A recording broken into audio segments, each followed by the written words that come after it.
दोस्तों, मैं आज अर्नेस्ट हेमिंग्वे के बारे में उनके जीवन से जुड़ी एक छोटी सी कहानी बताता हूँ। बड़ा लेखक बड़ा आदमी होता है। उसके भीतर अपने से श्रेष्ठ को स्वीकार करने की विनम्रता होती है।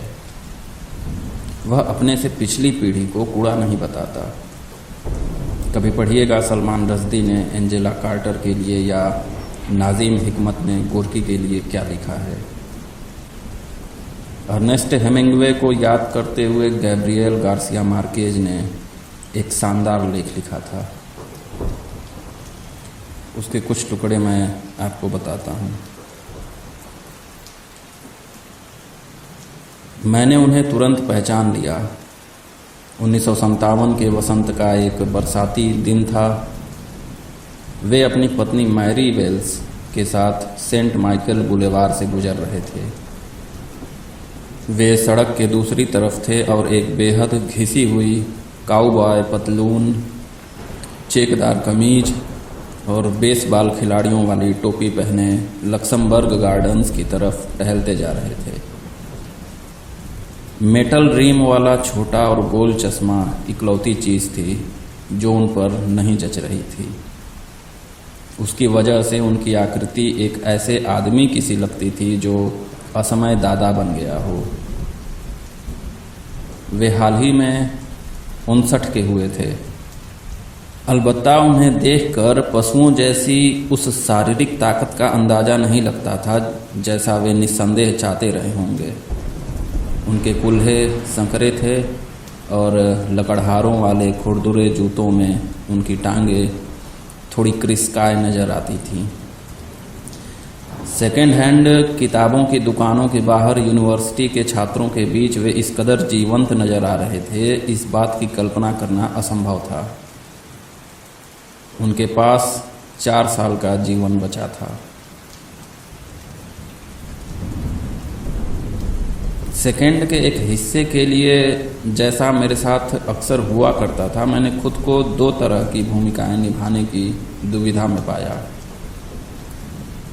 मुझे समझ में नहीं आ रहा था कि मैं उनसे इंटरव्यू देने की गुजारिश करूं या सड़क पार कर उन्हें बताऊं कि मैं उनका कितना बड़ा प्रशंसक हूं।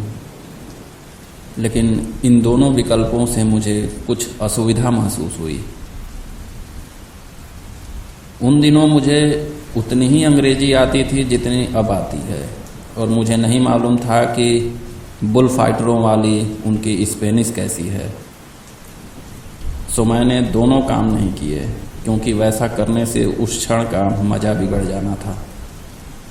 मैंने अपने दोनों हाथों को एक प्याले की शक्ल देते हुए अपने होठों पर लगाया और जिस तरह जंगल में टार्जन करता जोर से स्पेनिश में चिल्लाया, उस्ताद!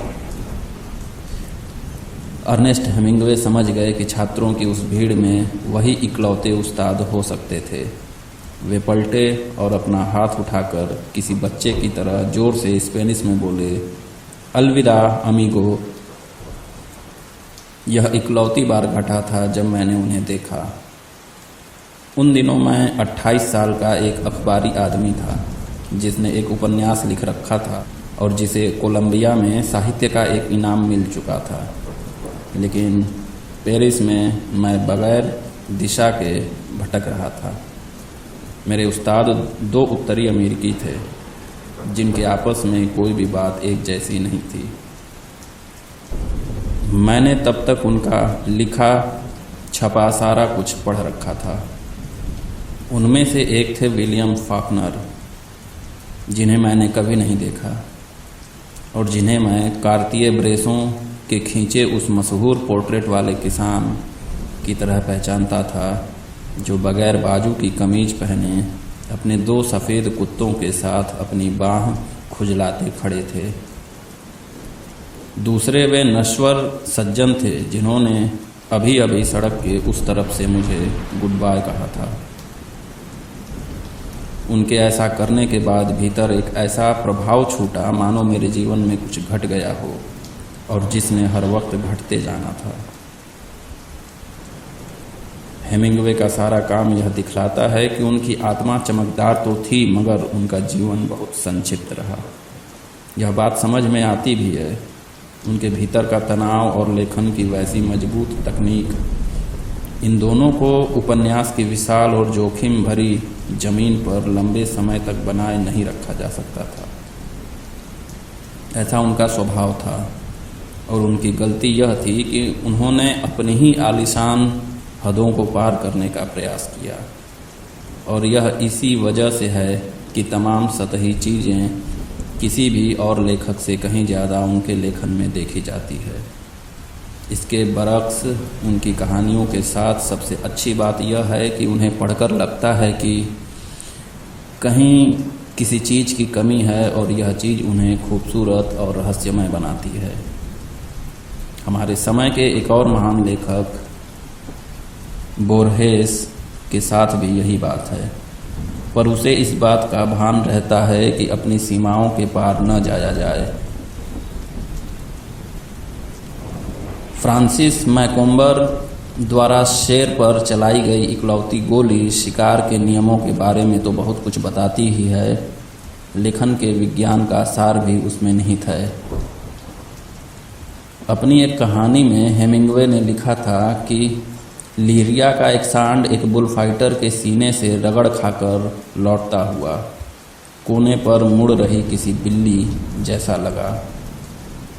पूरे सम्मान के साथ मैं कहता हूँ कि इस तरह का ऑब्जर्वेशन उन इंस्पायर्ड मूर्खताओं से भरे टुकड़ों में गिना जा सकता है जो सिर्फ शानदार लेखकों के यहाँ पाए जाते हैं।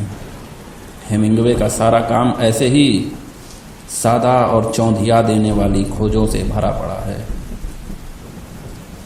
निसंदेह अपनी तकनीक को लेकर इतना सचेत रहना ही इकलौता कारण है कि हेमिंग्वे को अपने उपन्यासों नहीं बल्कि कहानियों की वजह से महान माना जाएगा।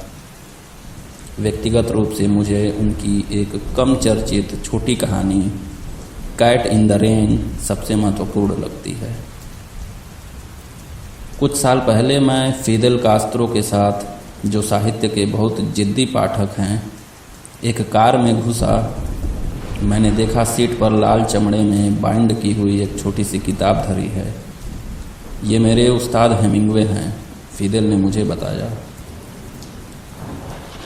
सच तो यह है कि अपनी मृत्यु के 20 सालों बाद भी हेमिंग्वे उन तमाम जगहों पर प्रकट हो जाते हैं जहां आपको उनके मिलने की सबसे कम उम्मीद होती है। मई की उस सुबह की तरह स्थायी और क्षणभंगुर, जब उन्होंने सेंट माइकल बुलेवार के उस पार से मुझसे कहा था, अलविदा अमीगो।